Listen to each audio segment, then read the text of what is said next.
We have a lot of good news to report. Some tremendous trade deals are being made with various countries. We're negotiating very long, very hard, but very quickly. And the deal with South Korea is, according to Secretary Ross and Bob Lighthizer, is very close to being finished. And we're going to have a wonderful deal with a wonderful ally. We're getting very close to it. It was a deal that was causing a lot of problems for our country in terms of employment and in terms of lots of other things. I might ask Secretary Ross to just say a few words about that, and then we're going to get on to this ridiculous situation that took place over the last week. So, Secretary Ross. Thank you, Mr. President. We believe we are relatively close to a pretty comprehensive resolution with the South Korean government. It will encompass, if it goes through, both the 232s and broader trade issues. And we hope by sometime next week to be able to have a real announcement. Thank you very much, Wilbur. I appreciate it. The last time we negotiated something like this, and as you know, it's always been a problem for our country, they get together and they create a series of documents that nobody's been able to read because it was just done. Now, you tell me who can read that quickly. It takes a long time to read it. For the last 8 years, deep defense cuts have undermined our national security.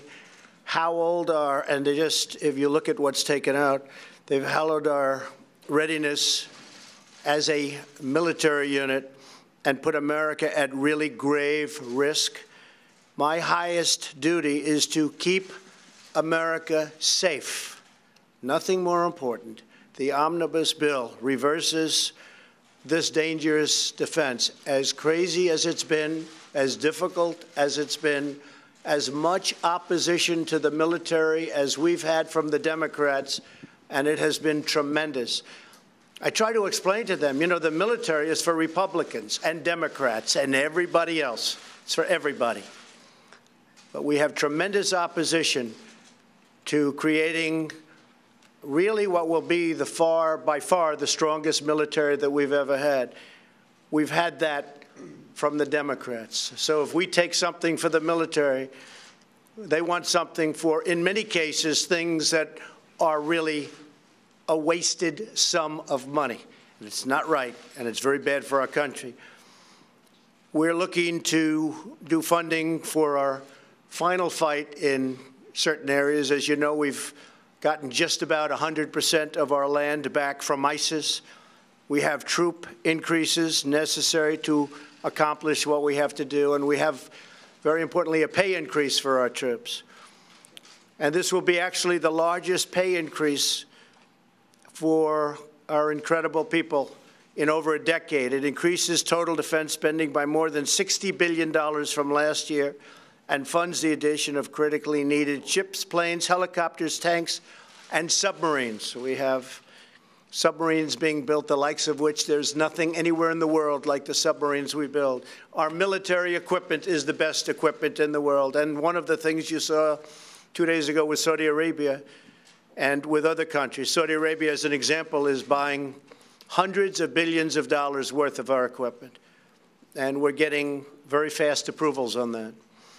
Therefore, as a matter of national security, I've signed this omnibus budget bill. There are a lot of things that I'm unhappy about in this bill. There are a lot of things that we shouldn't have had in this bill, but we were, in a sense, forced, if we want to build our military, we were forced to have. There are some things that we should have in the bill. But I say to Congress, I will never sign another bill like this again. I'm not going to do it again. Nobody read it. It's only hours old. Some people don't even know what it is. $1.3 trillion. It's the second largest ever. President Obama signed one that was actually larger, which I'm sure he wasn't too happy with either. But in this case, it became so big because we need to take care of our military. And because the Democrats, who don't believe in that, added things that they wanted in order to get their votes. We have to get rid of the filibuster rule. We have to get rid of the filibuster rule and go to 51 votes in the Senate if we're going to have really sustained, continued success. DACA recipients have been treated extremely badly by the Democrats. We wanted to include DACA.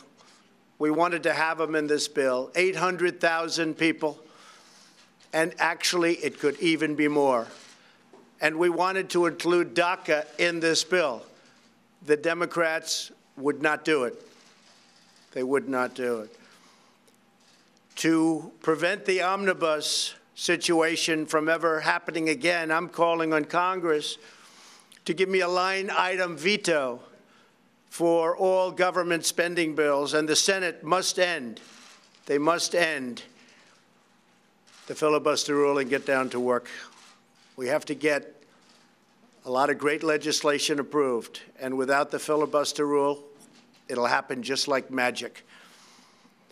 I want to address the situation on border security, which I call national defense. I call it stopping drugs from pouring across our border, and I call it illegal immigration. It's all of those things. But national defense is a very important two words, because by having a strong border system, including a wall, we are in a position militarily that is very advantageous. And before I get off of that subject, I'd like to ask Secretary Mattis to talk about what we've accomplished in terms of the military, because there has never been anything like we've been able to do. Our military is very depleted, but it's rapidly getting better. And in a short period of time, it will be stronger than it has ever been. So I'd like to ask Secretary Mattis to say a few words, please. Well, thank you, Mr. President. Ladies and gentlemen, in 1790, in George Washington's first annual address to Congress, he stated, "To be prepared for war is one of the most effective means of preserving the peace." As the President noted, today we receive the largest military budget in history, reversing many years of decline and unpredictable funding. And together, we are going to make our military stronger than ever. We in the military are humbled and grateful to the American people for their sacrifices on behalf of this funding. Now it's our responsibility in the military to spend every dollar wisely in order to keep the trust and the confidence of the American people and the Congress. Thank you. Thank you very much. Thank you very much. Thank you very much, General. The border we've worked very hard on. We have a lot of, really by any standard a lot, but not by this standard, but we're going to make it go a long way. We have a lot of money coming to the border, and it will be coming over a period of time. We funded the initial down payment of $1.6 billion. We're going to be starting work literally on Monday on not only some new wall, not enough, but we're working on that very quickly, but also fixing existing walls and existing acceptable fences. There are some areas that you have to see through. You have to be able to see through the other side in order to see what's coming.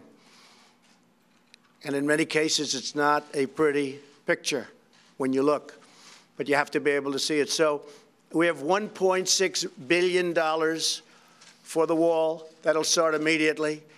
This is a short-term funding, but it's immediate. Starts immediately, and I'd like to ask Secretary Nielsen to say a few words about what we've done in terms of Homeland Security and what the bill does for Homeland Security. Thank you. Good afternoon. We at the Department of Homeland Security work very closely with the Department of Defense, and we support this omnibus in the defense of our country. As the President has stated, under his leadership, he has delivered for the American people. This is a down payment on a border wall system. This is a 10% increase for Immigration and Customs Enforcement. This will help us improve our aviation security with some badly needed upgrades, and we look forward to working with Congress on additional needs that we have. I will say, however, that it's unfortunate that Congress chose not to listen to the men and women of DHS and those on the front lines. They told us how to build the wall, where to build the wall, and we will continue to work with them to make sure that the wall is where we need it, how we need it, as the President described, and to make sure that it serves the American people and serves the security of this nation. We also will continue to work with Congress to close the dangerous loopholes that the President has mentioned many times, and to continue to increase our overall security.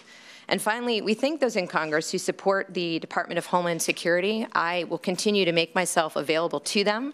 I look forward to working with them, but we must fund the department and give it the tools and resources it needs to execute the mission the American people have asked us to do. Thank you. Thank you very much, Secretary. So we have many elements in the bill that we wanted. Just to look at a few of them, we're providing $654.6 billion in total discretionary funding for defense. It's a record, all records for defense. There will be nobody that says that our military is going to be depleted like they've been saying over the last long period of time, frankly, beyond President Obama. That won't be happening. We're spending a lot of money on nuclear, our nuclear systems, to upgrade, and in some cases brand new, whether it's submarines, nuclear submarines, and others. So we'll have by far the most powerful nuclear force on Earth, and it'll be absolutely in perfect shape and condition, and hopefully, praise be to God, we don't ever have to use it. But there will be nobody that's even close. This will give a substantial increase to people even outside of the military, but military-related. Some of the many things that we're buying in the military, we have $23.8 billion to procure 34 Navy ships. Our Navy is at about the lowest point in terms of ships that it's been in over 100 years. And we're adding a significant number of extremely advanced vessels. $10.2 billion for 90 F-35 aircraft. That's the most sophisticated aircraft in the world, jet fighters, total stealth. They're hard to find, they're hard to see, therefore they're hard to beat. It's very tough to beat a plane when you can't see it. It's the most advanced in the world. $10.2 billion for 90 F-35. We have $2.9 billion for 15 KC-46 tanker aircraft. The tanker aircraft is very important based on everything. It allows our planes to travel anywhere in the world without landing. $1.8 billion for 24 FA-18EF Super Hornet aircraft fighter jets. $1.7 billion for 10 PA, the Poseidons. Incredible stuff. $1.1 billion for 56 UH-60 Black Hawk helicopters, most advanced helicopter in the world by far, fighting machine. $1.1 billion for the upgrade of 85 Abrams tanks. $705 million for the cooperative programs that we're working with Israel and others on various missile defense systems. We're spending a lot of money on missile defense. We have a lot of offense that's been recently installed. We're spending tremendous money on missile defense. You understand what that means? Everybody does. With what we have out there, missile defense is very, very important. We are funding our Border Patrol agents and our ICE agents. They are working long hours under tremendously dangerous conditions. We're adding large numbers of immigration judges, high-quality judges. Not only are we adding them in the district court level and the federal level of Court of Appeals, but we're adding immigration judges at a very high level. So while we're very disappointed in the $1.3 trillion, nobody more disappointed than me because the number is so large, it'll start coming down. We had no choice but to fund our military because we have to have by far the strongest military in the world. And this will be by far the strongest military that we've ever had. So when you look at all of these pages, a lot of that is devoted, a lot, to the military. I just want to thank members of Congress for working so hard. While we can be disappointed in some ways, we have to also know that there are a lot of strings pulling everybody in different directions.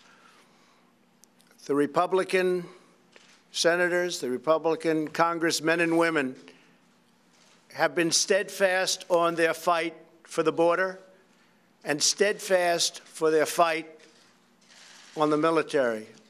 We're also spending $6 billion on, as you know, various forms of drug control, helping people that are addicted.